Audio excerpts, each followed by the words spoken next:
Hangzhou is one of China's most vibrant cities and is also famous for its history and culture. Since ancient times, it has been a center of Buddhism and is home to a wealth of Buddhist relics. Because of its proximity to the Maritime Silk Road, few people have directly linked the Buddhist culture of Hangzhou with that of Dunhuang in the northwest of China. Located in the Hershey Corridor, 2,500 kilometers from Hangzhou, the distance between these two cities would have been enormous in ancient times. However, Professor Neil Schmid, an American scholar and long-term researcher at the Dunhuang Academy, seems to have found interesting links between the Buddhist art of Dunhuang and Hangzhou during the Five Dynasties and Ten Kingdoms period.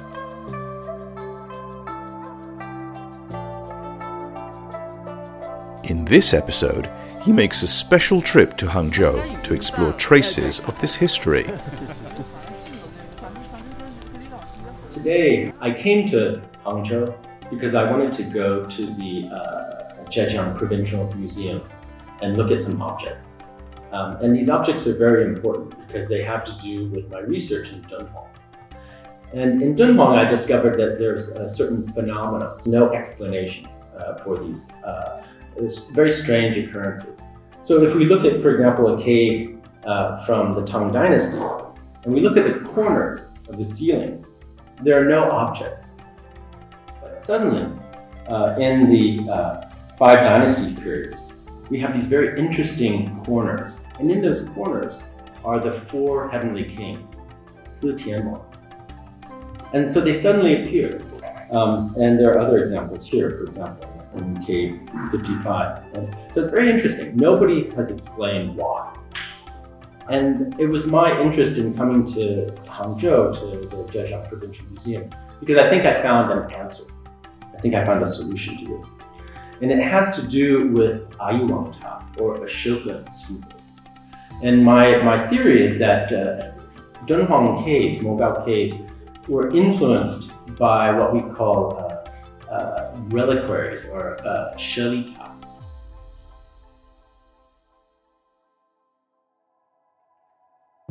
The Wu Yue Kingdom was located in what is now modern-day Zhejiang during the Five Dynasties and Ten Kingdoms period. In 965 AD, Qian Hongchu, the Buddhist king of Wu Yue, who was committed to carrying forward the Dharma, or the teachings of Buddhism, started building pagodas named after the Indian king Ashoka. The term Ashoka Stupa was the Chinese term for an Indian-style stupa that became popular during this time. One of the first King Qian built was the Leifeng Pagoda in 972 AD. But what connection could there be between the mogao grottoes in Dunhuang and the kingdom of Wu Yue thousands of miles away? 详细办公室了没有？应该在了，他们已经约好了。就是客人已经到了哈。那您先等一会儿。 Armed with a letter of introduction from the Dunhuang Academy, Professor Schmid has come to the Zhejiang Provincial Museum in search of answers. 他来。OK， 可以吗？我们往那边走吧，那边地方大一些。OK， 好。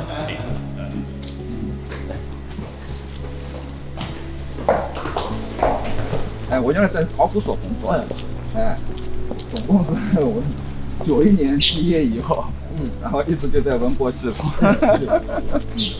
原来我是做汉六朝的，做汉六朝那个墓葬。 There, he is welcomed by Li Yuxin, director of the museum's Historical Relics Department, who also presided over the excavation of the Leifeng Pagoda.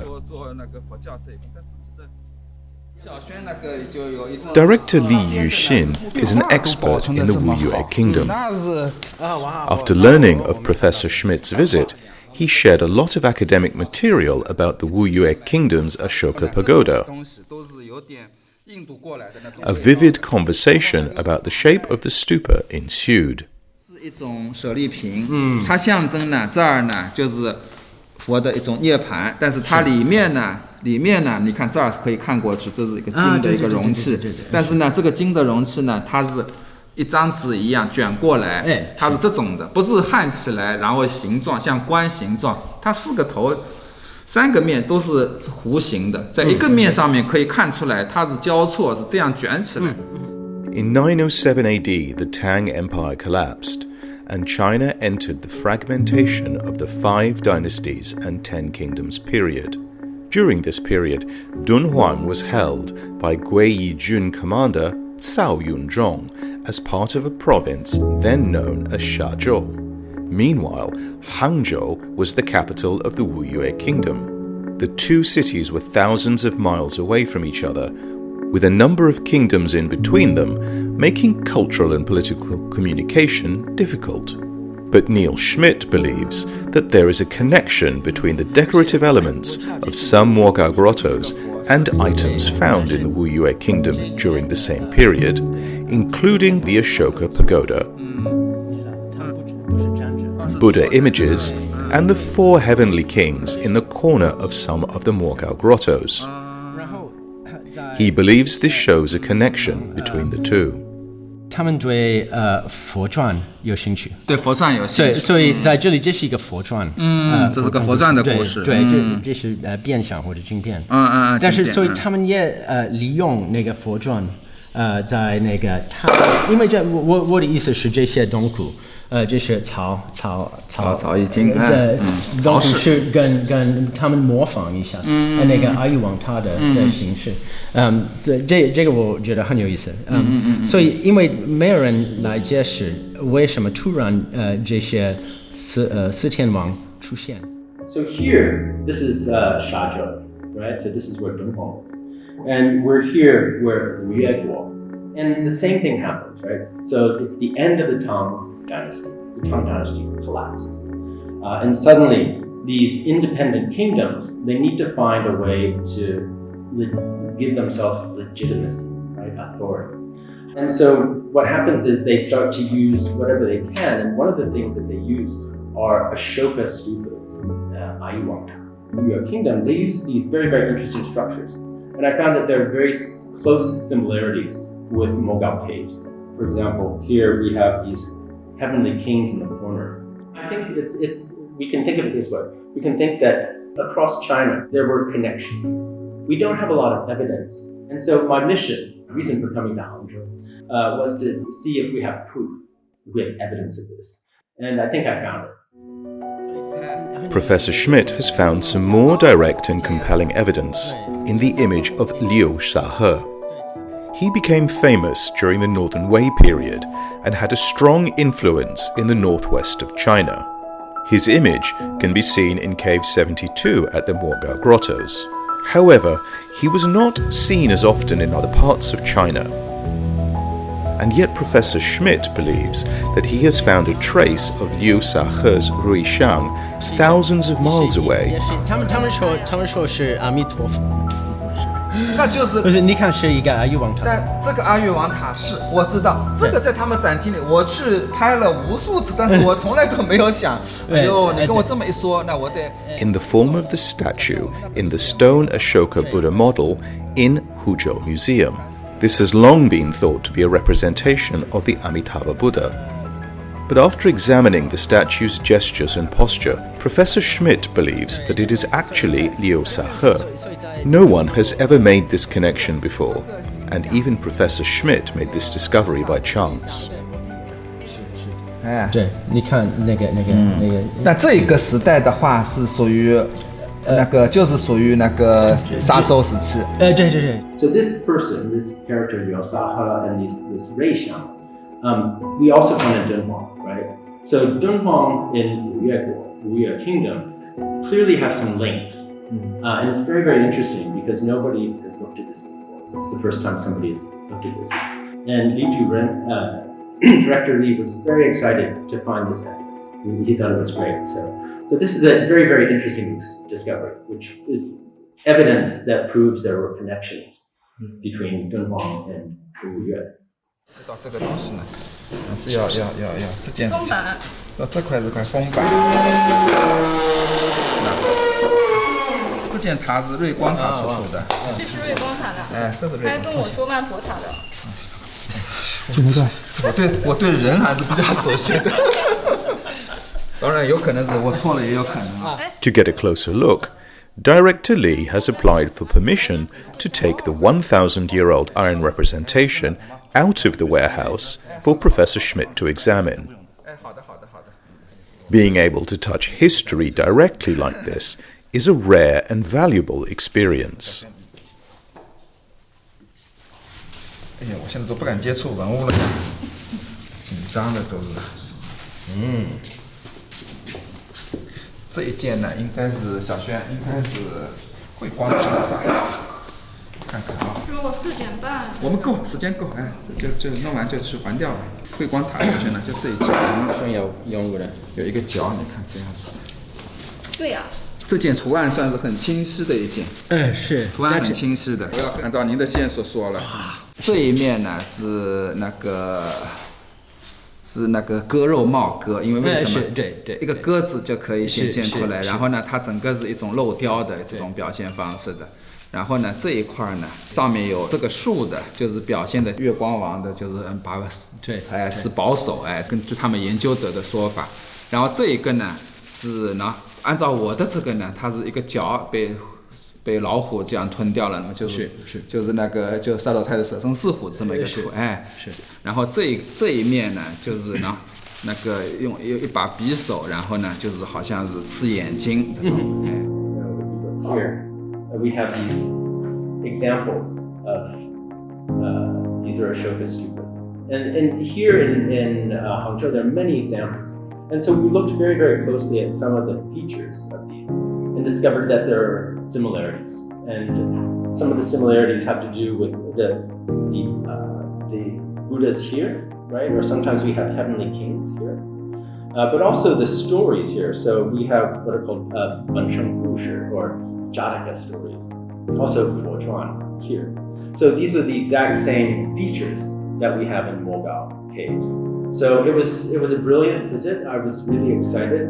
I was very touched, I was very moved, because Li Yuxin was incredibly kind and very, very helpful. We had a great exchange, and I look forward to spending more time with him.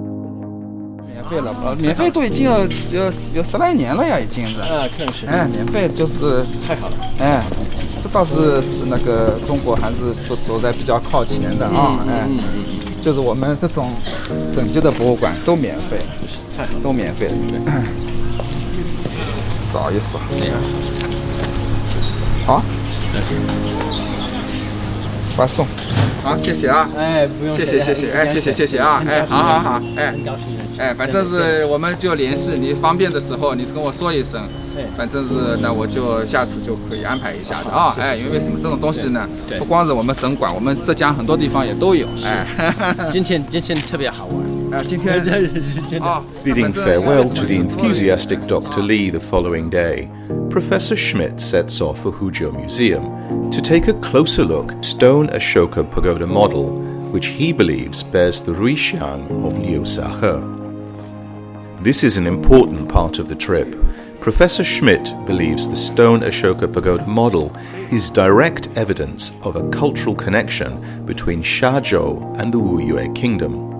If so, this discovery may be important to studying the links between Buddhist art across China during the 5 Dynasties and 10 Kingdoms period. So what I wanted to do is come to here in Hangzhou and look at this Ayuwang Ta, this Ashoka stupa, and compare it with an image that I have from mogao. And this is the Panhe Reixiang. Panhe Reixiang is also called Liangzhou Reixiang. And you can see it's very, very similar in many ways, the shape and form. So the question is then, what kind of connections do we have here between Wuyue Guo, the Wuyue Kingdom, and Dunhuang? And so we have this collection of stories about this particular monk, Li Yuxin, and this statue that he finds, but he's also connected to Ashoka stupas, Ayuwang Ta. So we can see that all the way across China, from Dunhuang to Wuyue to Zhejiang, there's the same connection with stories, with narratives. And so I'm really fascinated by this. And before, this was misidentified as Amitabha, but in fact it's not. It's a Reixiang. It's a Reixiang that's connected to Dunhuang. So I'm very excited to find this and make this comparison. And again, see these connections all the way across China. When we look at, for example, Ayuan Ta or Ashoka stupas or Buddhist art, Fojiao Yishu, politics are very, very important. So we have to look at the entire picture, right? It's 360 degrees that we have to look at a lot of different information. And so I think with Director Li today, we had a very interesting conversation about how difficult it is to do scholarship and how you have to look at every shred of evidence, every bit of evidence you can, but then you make connections. And we can make connections between Wu Kingdom, but we only have a little bit of evidence here and a little bit of evidence here, but we can begin to make the connections that all across China, there was a common Buddhist culture. And this is very, very interesting. I'm always amazed at Chinese culture. I mean, it's so rich, it's so moving to me. I think for me, it's extremely important to help the world better understand Chinese culture. I really think this is a personal mission.